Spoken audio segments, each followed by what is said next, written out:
पहला सवाल है, देखिए सेक स्क्वायर थीटा की वैल्यू 3 कोसेक स्क्वायर थीटा के बराबर है। थीटा 0 डिग्री से 90 डिग्री के बीच में है, तो हमें बताना है कि जो वैल्यू होगी 2 sec square theta plus sine square theta plus sine theta into sec theta plus cos theta, ये क्या होगी। इसका मान हमें निकालना है, इसकी वैल्यू हमें कैलकुलेट करनी है। सो देखिए सबसे पहले तो ये है कि इसका थीटा का वैल्यू हमें पता करना पड़ेगा कि क्या है। जैसे सवाल में थीटा का वैल्यू आसानी से पता चल रहा है, और उसका कारण क्या है, क्योंकि नॉर्मली जो वैल्यूज होती हैं वो 0, 30, 60, 30, 45, 60 या 90 इनमें से कुछ होती हैं। जब सेक कोसेक है तो 0, 90 की बात नहीं करेंगे हम, है ना। अब 30 डिग्री अगर आप रखोगे तो सेक 30 की वैल्यू क्या होगी, आप बताओ।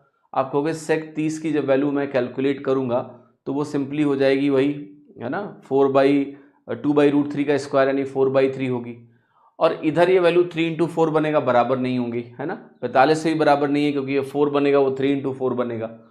60 डिग्री अगर आप वैल्यू रखोगे तो 60 डिग्री पे आपकी ये जो वैल्यू सेक स्क्वायर थीटा की है, 60 डिग्री पे इसकी वैल्यू 4 हो जाएगी, और ये 3 इंटू 4/3 आ जाता है, 60 डिग्री पे कट जाएगा, तो 4 के बराबर होगा। यानी थीटा की वैल्यू 60 डिग्री है। बट यहां तक पहुंचने के लिए कोई डायरेक्ट रास्ता नहीं है, थोड़ा समय देना पड़ेगा, तभी आप यहां तक पहुंच सकते हैं।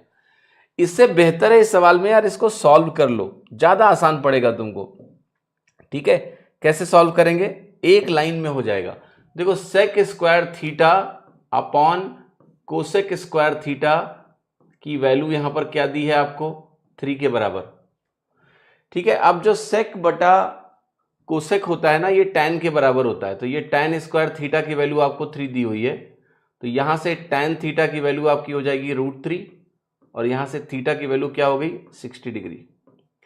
अब थीटा जैसे ही 60 डिग्री आया, आप यहां पर जाके सॉल्व कर लीजिए, तो आप कहोगे 2 सेक स्क्वायर थीटा है, तो 2 इंटू ये सेक 62 होता है तो उसका स्क्वायर 4 होगा, साइन स्क्वायर 60 डिग्री आपका बनेगा 3/4, जो sine theta into sec theta है। अगर आप इसको लिखना चाहें तो बेसिकली ये tan थीटा के बराबर होगा, सेक थीटा 1/cos होता है, तो tan 60 डिग्री की वैल्यू हमारी √3 होती है, लिख दीजिए, प्लस ये जो cos थीटा है वो cos 60 डिग्री हो गया, तो वैल्यू क्या आ गया, 1/2।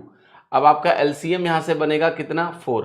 अब 4 अगर आप एलसीएम लेते हो तो ये ऑलरेडी 8 है, 8 चौके 32 बनेगा, 32 3 35 बनेगा, और यहाँ 2 आएगा 37, तो ये 37 प्लस 4√3 आपकी वैल्यू हो गई, और 37 प्लस 4√3 देखकर आप आंसर लगा सकते हैं कि भाई मेरा जो उत्तर है सी है वो करेक्ट है। ठीक है, अब देखिए इस सवाल में अगर हम ऑप्शंस को देखें, पहले ग्लांस करें ठीक से, तो थोड़ा सा पहले भी उत्तर लाना संभव है, पर एग्जाम पर्सपेक्टिव से अगर आप बात करो तो इस सवाल को ऐसे ही करना चाहिए। एग्जाम में बहुत ज़्यादा एक्सपेरिमेंटेशन चल नहीं पाता है। जैसे यहां पर अगर आप देखोगे रूट वाला टर्म, एक रेशनल वाला टर्म है, एक रूट वाला टर्म है। यहां से कहीं से जहां भी स्क्वायर स्क्वायर है या cos 60 है, वहां से रूट वाले टर्म नहीं आ रहे हैं। रूट वाला टर्म सिर्फ ये दे रहा है tan ऑफ 60 डिग्री, तो tan 60 डिग्री की वैल्यू √3 है, यानी जो रूट वाला टर्म है वो एक ही जगह से आ रहा है, उसकी वैल्यू √3 है। अब आप देखो कि कहां पर ये वैल्यू √3 के बराबर है, tan √3/6 नहीं, tan √3/6 नहीं, 4√3/4 यस, 6√3/4 नहीं, तो आंसर क्या है, सी।